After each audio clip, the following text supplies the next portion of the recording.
Hello guys, may bagong paraan na naman tayo, no? May pinadala ditong isang Bluetooth speaker.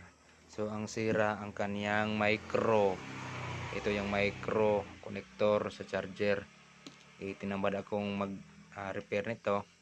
Ayun, ginawa natin paraan. So pinalitan natin ng jack connector. So dahil connected naman to, no, 5 volts, 5 volts. So bibili ka na lang sa tindahan ng ganito or power supply na ang output is 5 volts para diretso lang saksak ninyo saksak dito. Dahil malayong tindahan namin. So, ito yung cord ng USB sa micro to USB. Pinalitan natin ng jack to USB charger.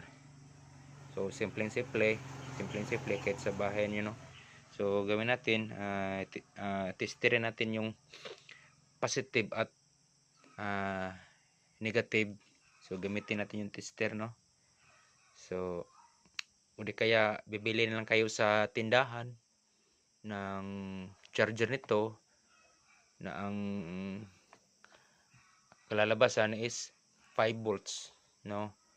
At sukat na sukat sa socket niya, no. Oo. So pwede nyo dalhin na to sa tindahan, sa electronics, at bibili kayo ng charger, no. Hindi yun, no, yung wag nyong gawin to dahil hindi nyo alam. So bibili lang kayo ng charger ganito, no, ganitong charger, no, o 5 volts yung output. Bibilihan ko sa tindahan, tapos isusukat nyo to kung ano ba, sukat na sukat ba, para din na kayo magpagawa sa technician. So ganito na lang, bibili lang kayo ng charger, no, 5 volts para dito sa saksakan RC jack connector. Wag na yung micro dahil sira na. Ito kasi ang kadalasang masisira. So that's all, no. So testingan natin, no. Ni-repair ko na lang to, dinugtong dahil malayo yung tindahan namin.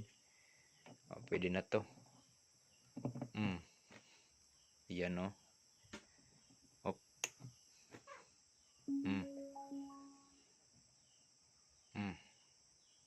Fire. Thank you.